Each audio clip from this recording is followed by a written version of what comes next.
أعوذ بالله من الشيطان الرجيم.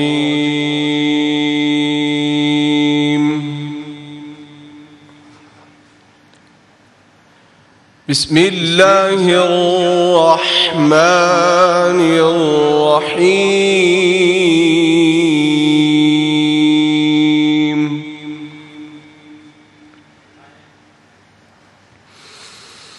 يا أيها الذين آمنوا لا تأكلوا أموالكم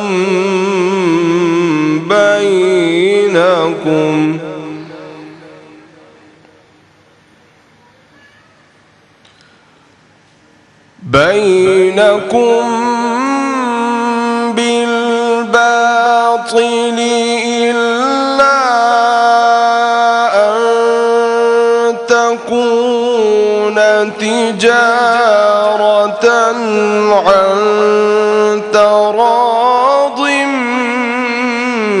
منكم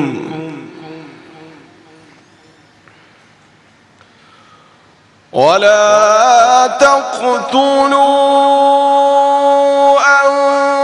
أنفسكم إن الله كان بكم رحيما.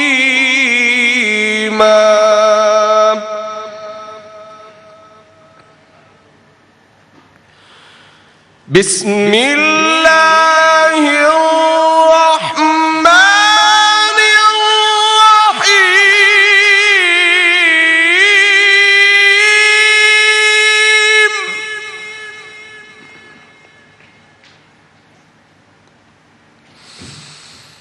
فآت ذا القربى حقه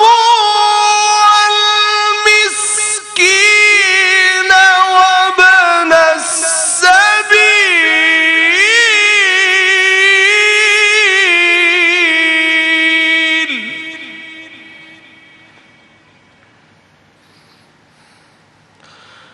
ذلك خير للذين يريدون وجه الله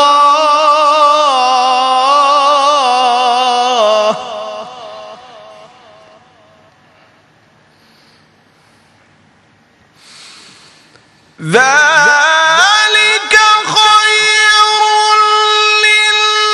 للذين يريدون وجه الله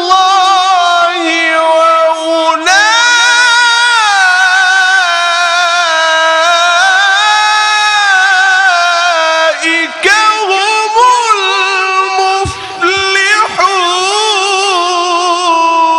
المفلحون.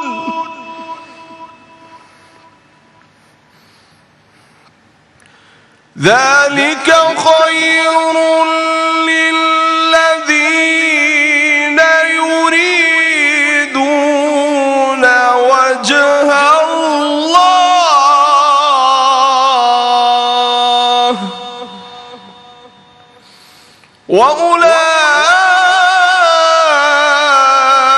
وأولئك هم المفلحون.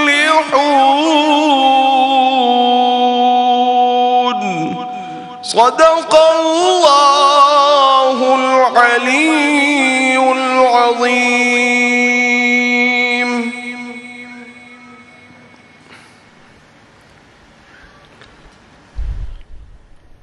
سورہ مبارکہ نساء اور سورہ روم کی آیات بینات سورہ نساء سے آیت نمبر 29 اور سورہ روم سے آیت نمبر 38 تلاوت کی گئی. ان آیات مبارکہ میں ایک خاص پیغام ہے جو ہمیں دیا گیا ہے، اور وہ پیغام حقوق العباد کے حوالے سے ہے، بہن بھائیوں کے حقوق سے حوالے سے ہے، معاشرے کے کمزور طبقات کے حقوق کے حوالے سے ہے. جو معاشرے میں گرے پڑے ہیں ان کو اٹھا کر پھر اپنا ایک معاشرے میں اچھا مقام دلانے کے حوالے سے۔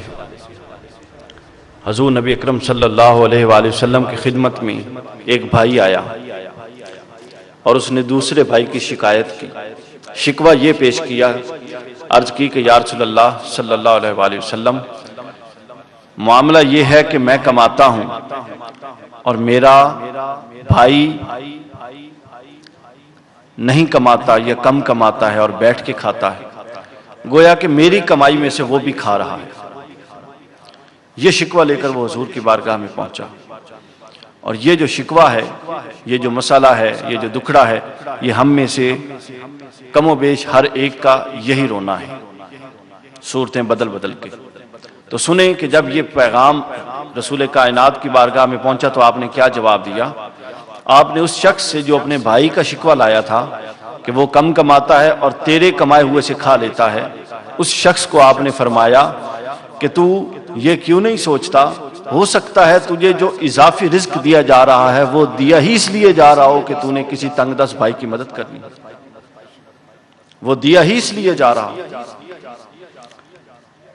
یعنی پیغام ہمیں کیا ملا کہ یہ تو ہم پر اللہ کا فضل ہو گیا، مہربانی ہو گئی کہ اللہ نے ہمارا ہاتھ نیچے والا نہیں بنایا، اوپر والا بنا دیا، ہمیں لینے والا نہیں بنایا، دینے والا بنا دیا۔ تو اس فضل پر تو شکرانے کے نفل اور شکر ادا کرنا چاہیے اور شکر گزاری ہونی چاہیے، جبکہ اسی عمل پر ہم ناشکرے ہو رہے ہیں۔ یہ کیسی عجیب روش ہے جو معاشرے میں پرورش پا رہی ہے۔ ایک شخص بہت بلند تھا، بڑے مقام و مرتبے والا تھا، اس سے کسی نے پوچھا کہ تجھے اتنا مقام و مرتبہ کیسے ملا؟ تو وہ کہتا ہے کہ میں نے اپنے معاشرے کے، اپنے خاندان کے جو پسے ہوئے اور کمزور لوگ تھے، میں نے ان کو پکڑ کے اوپر اٹھانا شروع کر دیا، تو اللہ نے مجھے پکڑ کے اوپر اٹھا دیا، اللہ نے مجھے پکڑ کے اوپر اٹھا دیا۔ اور صحابہ کرام نے ایک دفعہ استفسار کیا تو حضور نے رزق میں برکت کا ایک وظیفہ فرمایا۔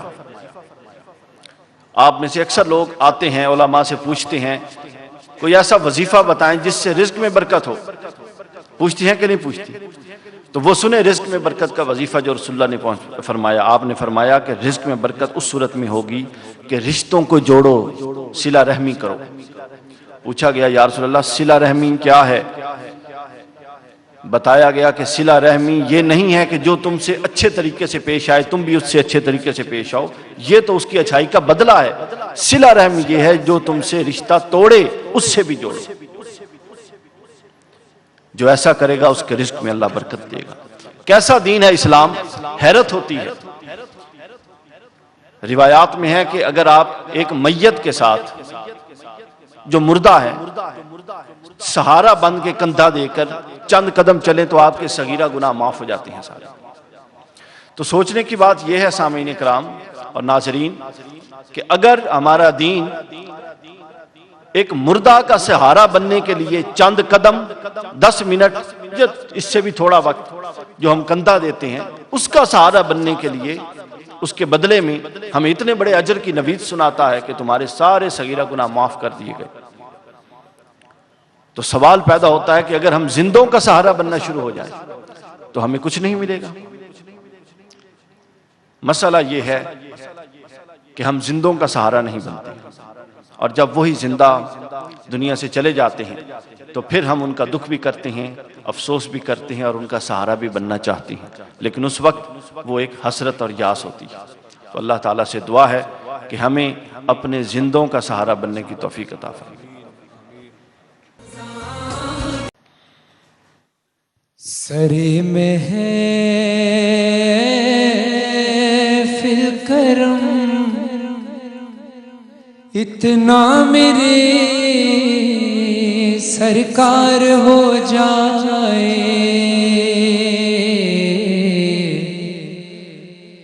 سرے میں ہے فی الکرم اتنا سرکار ہو جائے،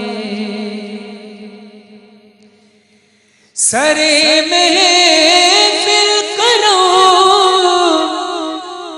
اتنا میرے سرکار ہو جائے، نگاہیں منتظر رہ جائیں اور دیدار ہو جائے، نگاہیں منتظر رہ جائیں اور دیدار ہو جائے، سر محفل کرم اتنا میرے سرکار ہو جائے، غلامی مصطفیٰ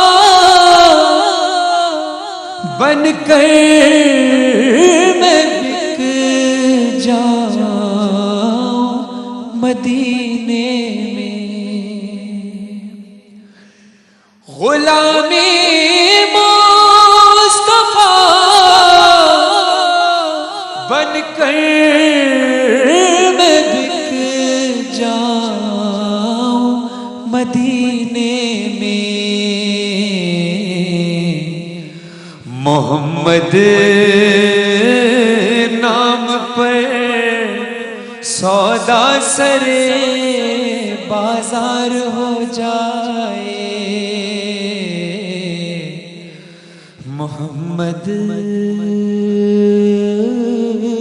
نام پر سودا سرے بازار ہو جائے، تصور میں تیری ہر شے پہ یوں نظریں جمائے ہوں، یا رسول اللہ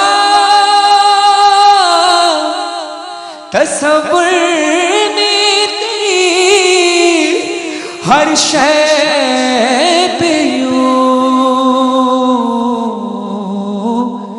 نظریں جمائے ہوں، نہ جانے کون سی شے میں تیرا دیدار ہو جائے، نہ جانے کون سی شے میں دیدار ہو جائے، سنبھل کر پاؤں رکھنا حاجیوں شہر مدینہ میں، سنبھل کر